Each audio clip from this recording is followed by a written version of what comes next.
If you enjoyed this video, please like and subscribe and hit the notification bell. I post a new Tom Brady video every day. A lot of games in MetLife Stadium or the Meadowlands.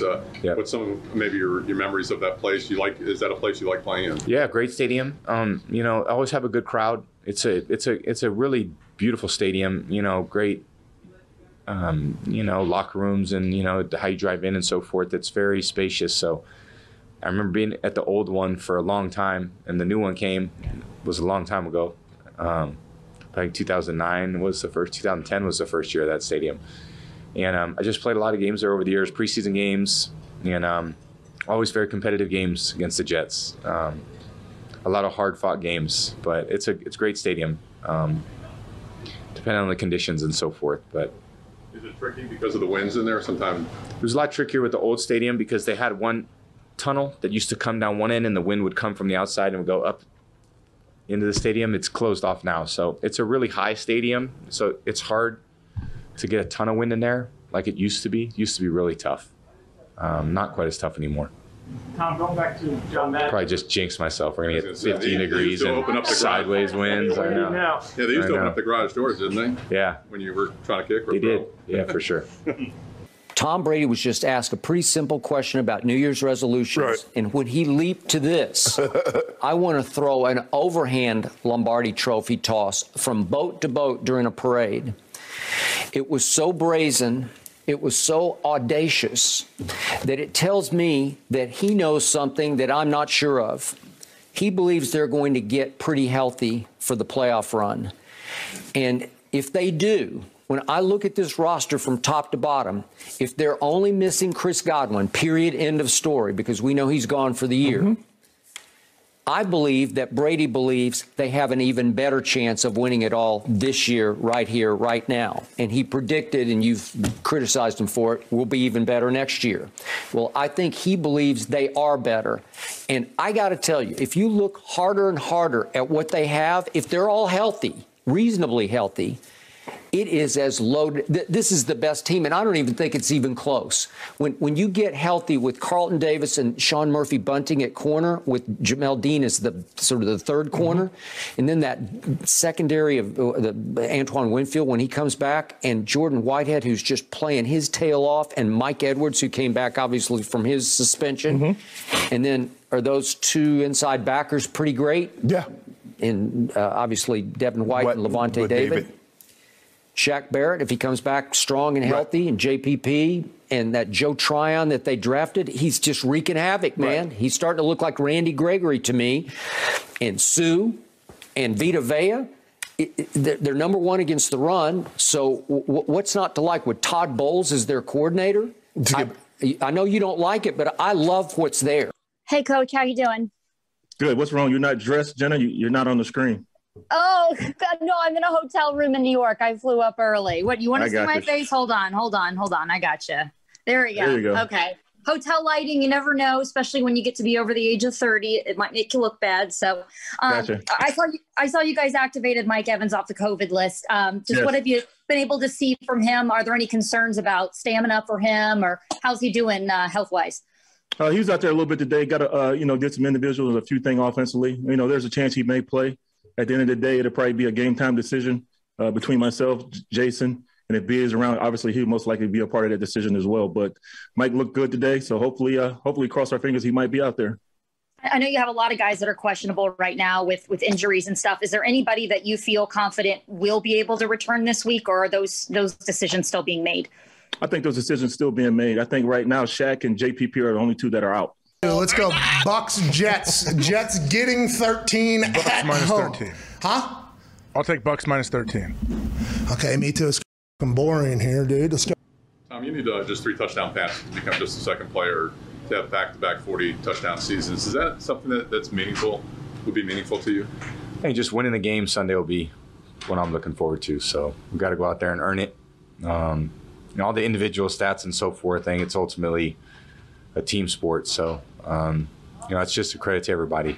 I think winning is the thing that I've concerned myself with the most, and feel like that's the most important thing for any quarterback is to win games. The offensive line bouncing back last week against the the Panthers and getting the running game going and providing that protection for Brady. Just speak about how they're geared up for this game against the Jets. They know it's a big game because we're trying to get to that magic number where we have that possibility of getting that second seed. So we got to win these 2 games. And they know they got to play well. They know obviously we have some issues as far as skill players, going in and out as far as injuries and things of that nature. So we just got to play up to our level, play the way we're capable, and, give Tom a good pocket. And when we run it, just make sure we give holes to the backs. The backs will do a great job running protection, and we just got to give them opportunity to do their job. My New York Jets, winners over Jacksonville and Trevor Lawrence. They're hosting Tampa Bay.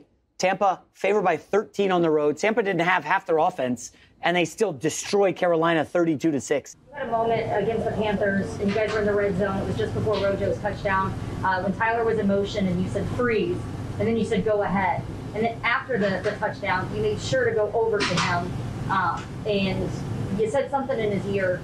I know you talked about that a little bit on your podcast, but can you just speak to the importance of doing that kind of in that moment versus waiting until Monday when you're watching the film? Well, it's just, I think, important for all of us to be on the same page. So, quarterback naturally says a lot of things. I have a lot of experience with, different situations and 2 people moving at the same time. And we had a couple guys moving and Tyler motion, and Tyler wasn't really sure, because he was just going across. But, I saw that we had multiple guys in motion, which is a penalty. So it's the quarterback's job to figure those things out. And just want to explain it to Tyler, in the moment when it's kind of fresh in our minds.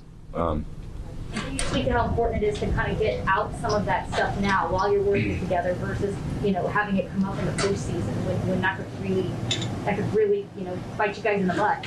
Yeah, I think it's important just because anytime you do it in the moment, there's, awareness with it. I mean, there's a million things that happen on every play, so you could wait to address things. But, when I see things at practice, I try to tell them right away, like, hey, this is the route. This is what we're thinking. This is the depth. This is the angle. This is the throw. This is, football, you got to be on the same page. I mean, all of us have to see things the same way. And it's all about constant communication. And if you don't communicate, you're not going to get any better at it. The problem for the Jets here, Colin, is they can't pass the ball. They had 102 yards passing against Jacksonville. They ran for 200 yards thanks to Zach Wilson and the running back, but can you run on Tampa? Top 3 run defense. They don't allow that. They had 7 sacks on Carolina, 8 tackles for loss. They dominate the line of scrimmage. I can't make a case for my Jets here. It's a tough one. Hey, Coach, you mentioned a few minutes ago that JPP would be out. I know he was out this past week.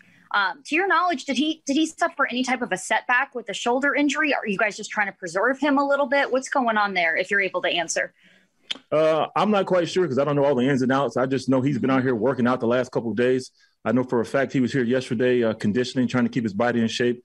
I know he's banged up. He's not a young spring chicken anymore. So at the end of the day, we just need to try to take care of him. And hopefully he comes back when we touch the playoffs and play like he did towards the end of last year to that Super Bowl run. At this juncture of Tom's career, Skip, this is all he plays for.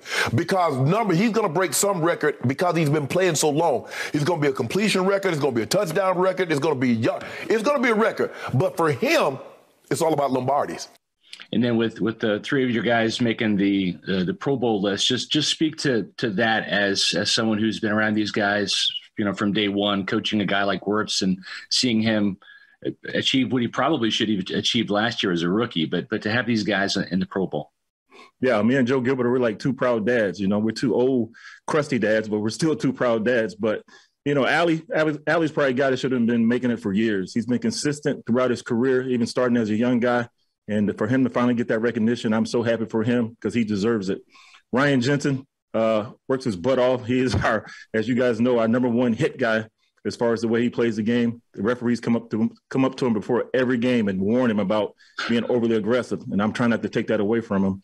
And then Tristan, we all know how he played last year. And he deserved to be on there last year, but he's been consistent throughout his 2 years in the NFL. And hopefully we can maintain him there and hopefully he keeps climbing and maybe possibly way down the road, possibly be a Hall of Fame player. Is it safe to say that Donovan Smith should have been on that list too? Yes, but we can't be greedy. They're not going to give us all 5 of the guys, even though I think I got the best line in the league.